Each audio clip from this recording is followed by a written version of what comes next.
kawan-kawan WSW Channel. Assalamualaikum warahmatullahi wabarakatuh. Selamat pagi, siang, sore, maupun malam. Masih bersama saya, Wibisono Sukmowardono.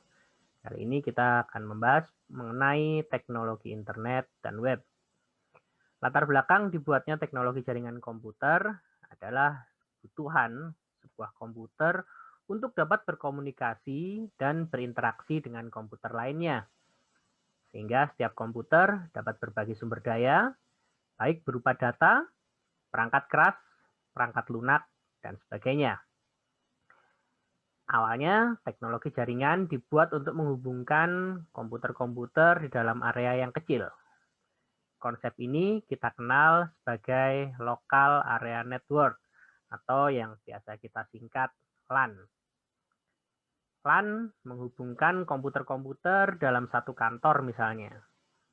Media yang digunakan untuk menghubungkan perangkat-perangkat ini dapat berupa kabel maupun teknologi nirkabel seperti Bluetooth, wireless fidelity atau Wi-Fi, dan sebagainya. Dalam perkembangannya, kebutuhan interaksi ini meluas kebutuhannya hingga membutuhkan komunikasi dengan jaringan di luar jaringan lokal yang ada. Dari sinilah muncul sebuah gagasan untuk membangun jaringan dalam skala yang lebih luas dan bahkan mampu menghubungkan jaringan komputer di seluruh dunia. Konsep ini dikenal sebagai Wide Area Network atau WAN. Teknologi WAN inilah yang saat ini menjadi tulang punggung diterapkannya konsep sharing sumber daya berskala global yang disebut teknologi awan atau cloud technology. Dalam kehidupan sehari-hari, istilah WAN kerap disamakan dengan istilah yang lebih populer, yaitu Internet, yang merupakan singkatan dari Interconnection Network. Karakteristik fundamental Internet adalah kemampuannya dalam mengelola sub-sub jaringan di seluruh dunia, menghubungkan berbagai platform gawai yang dioperasikan oleh manusia, dengan beraneka sistem operasi yang tersemat di dalamnya. Hal ini dimungkinkan karena teknologi internet menerapkan perangkat standar untuk mengelola sumber daya tersebut, yang dikenal sebagai World Wide Web atau disingkat WWW. Secara sederhana, internet berperan untuk memungkinkan gawai klien untuk memperoleh layanan dari server. Untuk itu, teknologi internet ditunjang dengan berbagai komponen, hardware maupun software. Salah satu yang memiliki peran vital adalah modulator dan demodulator, atau disingkat modem. Modulator merupakan perangkat yang berfungsi untuk mengubah sinyal-sinyal informasi digital menjadi sinyal carrier. Sinyal carrier ini merupakan sinyal pembawa yang dikirimkan secara analog melalui media koneksi internet. Sebaliknya, demodulator berfungsi untuk mengembalikan sinyal-sinyal analog tersebut kembali menjadi sinyal informasi digital. Komponen lain yang menunjang kelancaran komunikasi data pada internet adalah router dan DNS. Seluruh komponen ini bekerja di bawah protokol standar yang telah disepakati.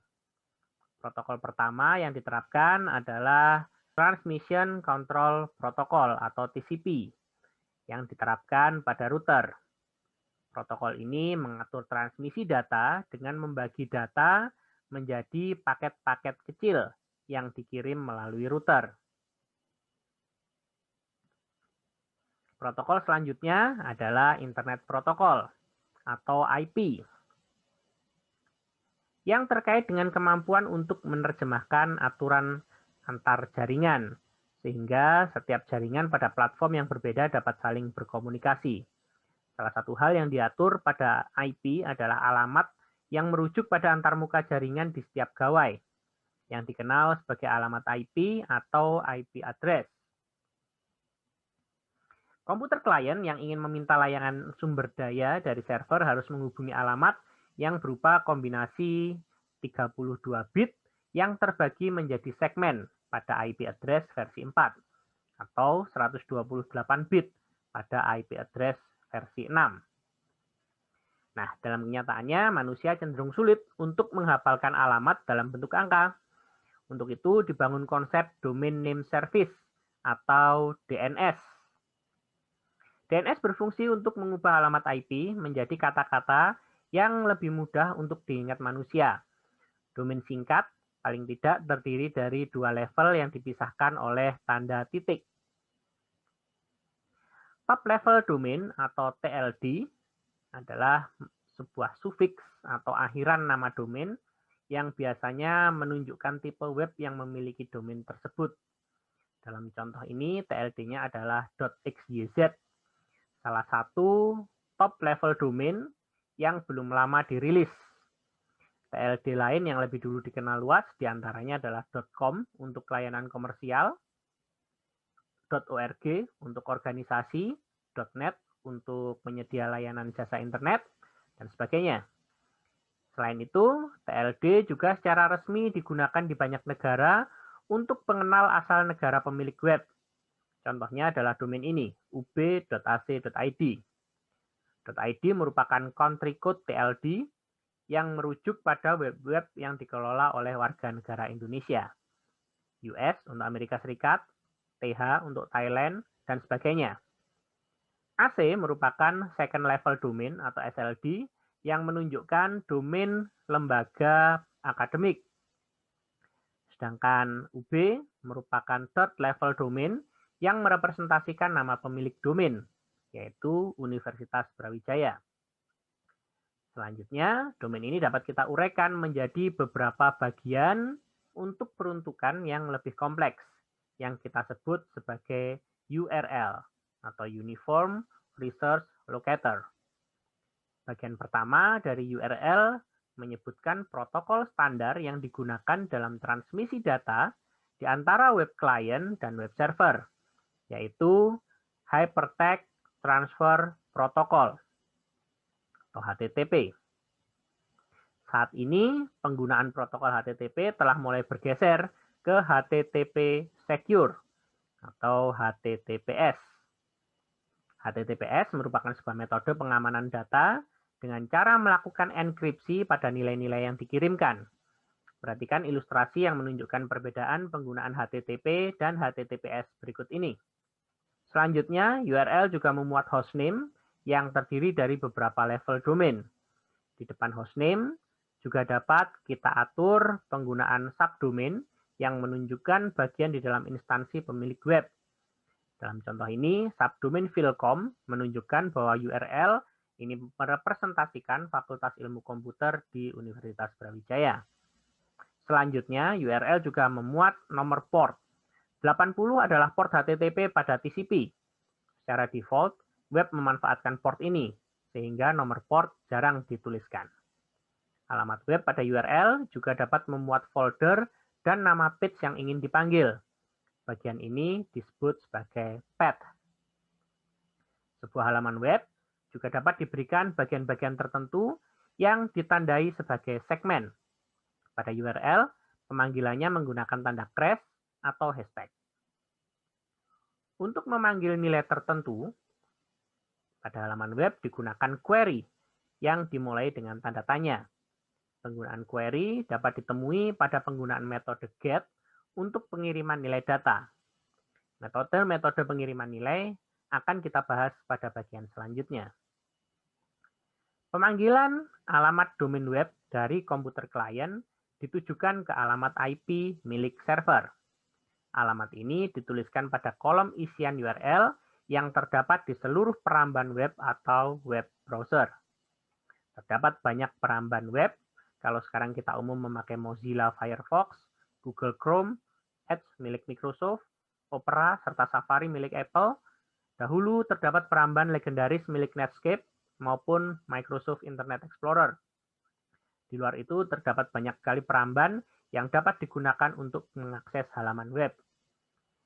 Ketika kita mengirimkan alamat melalui kolom URL, maka perangkat klien akan mengirimkan permintaan halaman web melalui internet, yang meneruskan permintaan itu kepada alamat IP web server yang terhubung pada DNS. Jika halaman yang diminta ada, maka web server akan mengirimkan kode-kode dalam format HTML melalui internet yang diteruskan ke alamat IP klien. Selanjutnya, peramban web pada klien akan menerjemahkan kode-kode HTML tersebut dan menampilkan isinya ke layar peramban.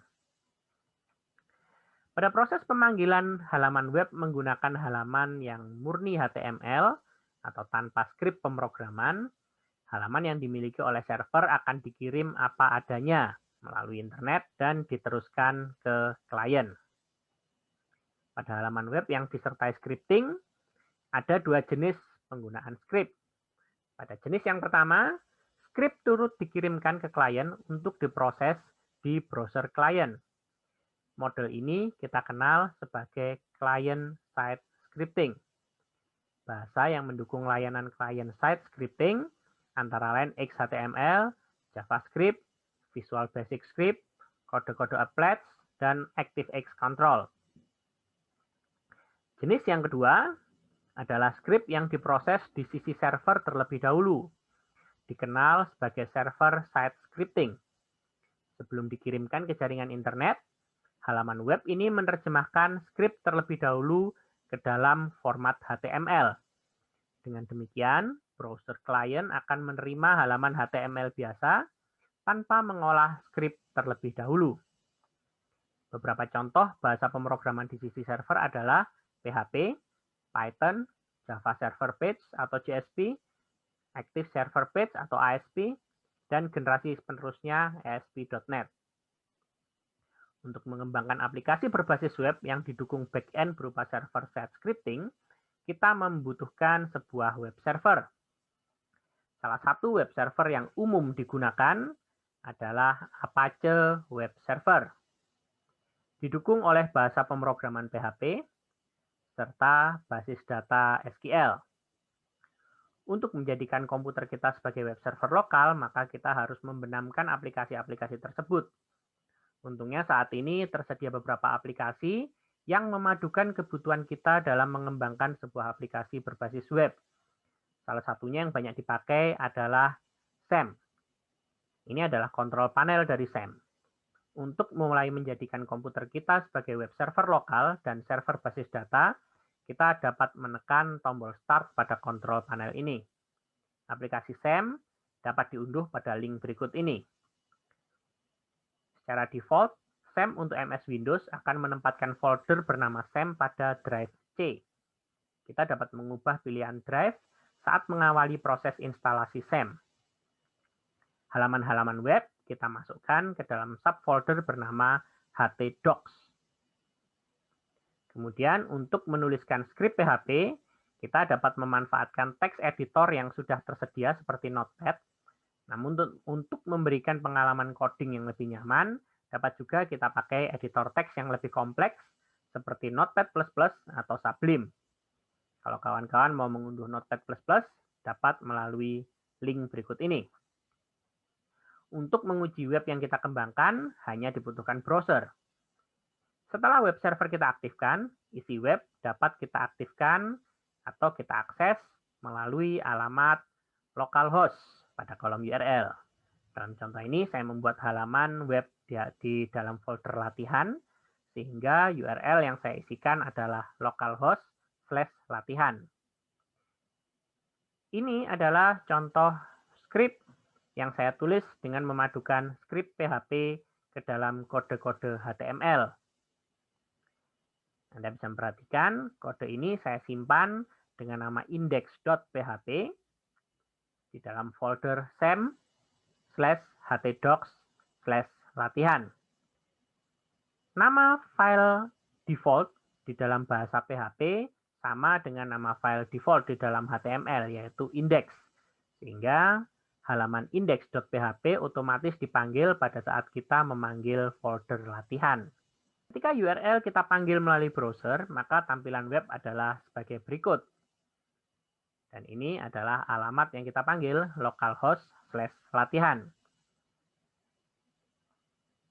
Jika kita cek kode HTML yang dibaca oleh browser melalui pilihan View Source, akan kita dapati bahwa skrip PHP telah diterjemahkan ke dalam bahasa HTML murni. Demikian penjelasan terkait teknologi internet dan web. Semoga membawa manfaat sebagai pengantar untuk materi-materi kita selanjutnya. Selamat pagi, siang, sore, maupun malam. Wassalamualaikum warahmatullahi wabarakatuh. Salam Rahayu, Rahayu, Rahayu.